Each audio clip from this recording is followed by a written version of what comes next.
Career guidance and services के नाम से हम सेवाएं प्रोवाइड कराते हैं। काफ़ी लंबे मेरे टीचिंग एक्सपीरियंस में मैंने देखा है कि कोई बच्चे बहुत ज़्यादा इंटेलिजेंट होने के बाद भी कुछ अपना जो टारगेट है वो अचीव नहीं कर पाते, क्योंकि उनको प्रॉपर गाइड नहीं किया जाता या गाइडेंस नहीं मिलती। आजकल के कंपटीशन के ज़माने में ये बहुत ज़रूरी है कि बच्चों को अपनी लाइन के बारे में चूज़ करने से पहले उन्हें सारी चीज़ें क्लियर होनी चाहिए। सब चीज़ें, सब कंसेप्ट उनको क्लियर होंगे तो वो अपना बेटर ऑप्शन चुन सकते हैं और अपने करियर में कामयाब हो सकते हैं। इसके लिए हम कई तरह से बच्चों की हेल्प करते हैं। पहले नंबर पर तो काउंसलिंग के द्वारा हम आफ्टर 9th 10th ये बताने की कोशिश करते हैं एस्ट्रोलॉजिकली और साइकोलॉजिकली कि बच्चा कौन सी लाइन में जा सकता है, मेडिकल, नॉन मेडिकल, कॉमर्स। उसको स्टार के अकॉर्डिंग भी हम ट्राई करते हैं कि बच्चे को कौन सी लाइन में स्टार फेवर करेंगे, वो बच्चा उस लाइन को चुने और अपने स्टार के अकॉर्डिंग वो अपना जो टारगेट है, जो अपना अचीव है, वो कर सके। दूसरा, हम साइकोलॉजिस्ट से भी करवाते हैं ताकि बच्चे के मनोविज्ञान के आधार पर, इंटरेस्ट के आधार पर भी उसकी अपनी लाइन चुनी जा सके।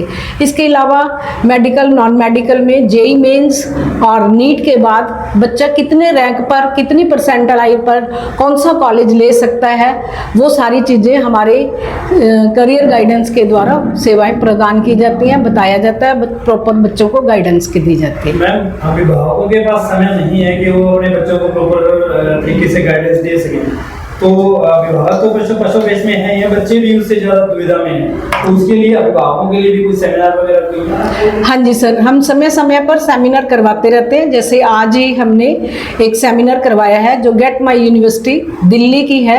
वहाँ से हमारे एक्सपर्ट्स आए हैं, श्री अनुज गोयल जी और रोबिन सिंह जी, काफ़ी जिनका अनुभव है इस क्षेत्र में, और उन्होंने काफ़ी पेरेंट्स को आज बताया कि कैसे वो बच्चों के लिए अपना कॉलेज चुन सकते हैं।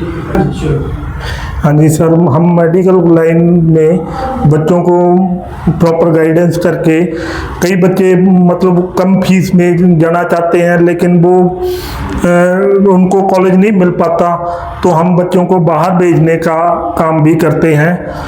कई कंट्रीज़ हैं हमारे पास, जैसे फिलीपींस, चाइना, रशिया, जॉर्जिया, कई प्रकार की कंट्रीज हैं हमारे पास। अभी तक आपने कितने बच्चों को लगभग भारत से बाहर भेज दिया है पढ़ाई के लिए? 5 बच्चों को भेज दिया सर। और जो आजकल लोग कहते हैं कि डंकी रूट बड़ा चला हुआ है, उसके लिए क्या कहना चाहेंगे?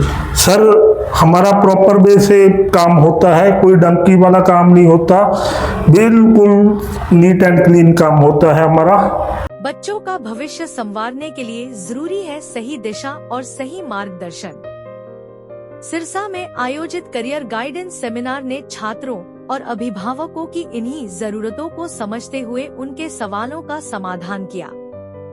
बच्चों के करियर को लेकर अभिभावक जहां चिंतित होते हैं, वहीं बच्चों में उलझन बनी रहती है। ऐसे में सिरसा में आयोजित एक करियर गाइडेंस सेमिनार ने दोनों की जिज्ञासाओं का समाधान किया। सिरसा में कैरियर गाइडेंस काउंसलिंग सर्विस की ओर से आयोजित हुआ करियर सेमिनार, जिसमें बड़ी संख्या में छात्र और अभिभावक पहुंचे। गेट माई यूनिवर्सिटी के करियर काउंसलर अनुज गोयल ने बच्चों को कॉलेज एडमिशन की प्रक्रिया और उनके फील्ड चयन से जुड़े अहम बिंदुओं पर मार्गदर्शन दिया। अनुज गोयल ने कहा कि 10वीं के बाद बच्चे अक्सर यह तय नहीं कर पाते कि कौन सा क्षेत्र उनके लिए सही है। उन्होंने सुझाव दिया कि अभिभावकों को बच्चों की रुचियों के अनुसार निर्णय लेने देना चाहिए। परसों ही IIT JEE का सेकेंड फेज़ का एग्ज़ाम हुआ है और बच्चों के पास अब एक एब्सोल्यूट क्लैरिटी है कि उनका JEE में क्या स्कोर है। काउंसलिंग के रिलेटेड भी हमसे जानकारी चाहते थे कि जोसा की काउंसलिंग में किस तरह से पार्टिसिपेट कर सकते हैं, IPU की काउंसलिंग में कैसे पार्टिसिपेट कर सकते हैं, तो उसके बारे में भी उनको एक पर्सपेक्टिव शेयर किया गया।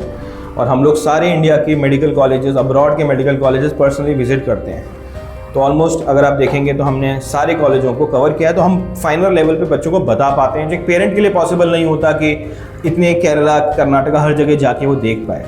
तो वही हमारा एक्सपीरियंस उनके काम आता है उनके डिसीजन मेकिंग में, और कहीं ना कहीं वो अच्छे ऑप्शंस को चूज करते हैं।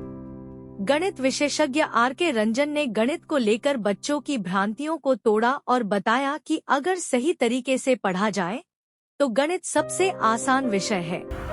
मैथमेटिक्स का एक डर भी बना हुआ है सभी बच्चों के मन में। पेपर लेंदी आ रहा है, टाइम कंज्यूमिंग होता है, जितना टाइम होता है 1 आवर का, उतने में बच्चों से क्वेश्चन 5-6 ही अटैम्प्ट हो पाते हैं। एक नॉर्मल अटैम्प्ट अगर देखें तो जो बच्चे एक्स्ट्रा ऑर्डिनरी हैं वो ज़्यादा अटैम्प्ट करते हैं। तो इस चीज़ का सलूशन ये हो सकता है, बच्चों को मैं ये बताना चाहूँगा कि आप जो प्रिपरेशन स्टार्ट करते हैं तो सबसे ज़्यादा फोकस करें कि जो प्रीवियस ईयर के पेपर्स आ रहे हैं, क्वेश्चंस जो जेई ने पूछे हैं, एनटीए ने पूछे हैं जेई मेंस में या जेई एडवांस में, आप उसकी अच्छी प्रैक्टिस करें, कॉन्सेप्ट एप्लीकेशन सीखें, थोड़ा टाइम दें, धीरे धीरे आप देखेंगे आपकी प्रॉब्लम ये सॉल्व हो जाएगी। भौतिक विज्ञान विशेषज्ञ मृत्युंजय मिश्रा ने कहा कि शिक्षा का कोई भी क्षेत्र मुश्किल नहीं होता, बस बच्चों की रुचि और मेहनत ही उन्हें आगे बढ़ा सकती है।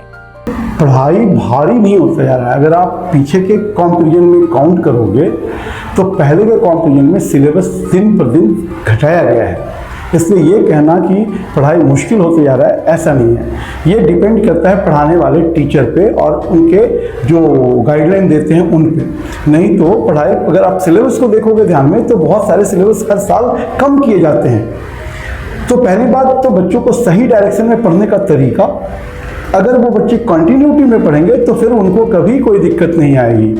प्रॉब्लम ये होता है कि शॉर्ट टर्म स्टडी जो है वो हमेशा मुश्किल होगा, लेकिन अगर आप प्रोलॉन्ग लॉन्ग टाइम के लिए एक कंसिस्टेंसी के साथ अगर आप पढ़ाई करोगे तो कभी वो पढ़ाई तो हमेशा इंजॉयमेंट के साथ होना चाहिए। जब तक आप चेयरफुल नहीं रहोगे तब तक पढ़ाई का मजा भी नहीं आएगा और वो आपके काम का भी नहीं होगा। विभावक दीप्ति अग्रवाल ने बताया कि उनके बेटे ने संस्था की मदद से 99% अंक प्राप्त किए हैं। ऐसे हमारे बच्चे को स्टडी में ज़रूरत पड़ी तब हमने थोड़ा सर्च करना शुरू किया कि हम किससे गाइडेंस ले सकते हैं। जैसे उसका इंटरेस्ट था मेडिकल नॉन मेडिकल में, पर हम डिसाइड नहीं कर पा रहे थे, तो हमें गाइडेंस की ज़रूरत थी। तो हमने सर्च करना शुरू किया तो पता चला नरेश सर के बारे में।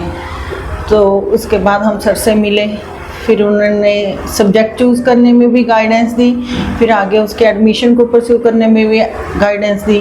फिर जेई मेन के जब रिज़ल्ट आया, फिर डिफरेंट कॉलेजेस की हमें इतनी नॉलेज नहीं थी, बिल्कुल नहीं पता था मेरे को। तो सर ने बहुत हेल्प की। सेमिनार के अंत में संस्था के संचालकों नरेश गोयल और सरोज गोयल ने सभी विशेषज्ञों और मेहमानों को स्मृति चिन्ह देकर सम्मानित किया। इस तरह के सेमिनार न सिर्फ बच्चों को सही दिशा देते हैं, बल्कि अभिभावकों को भी एक नया नजरिया देते हैं। ऐसी और खबरों के लिए जुड़े रहिए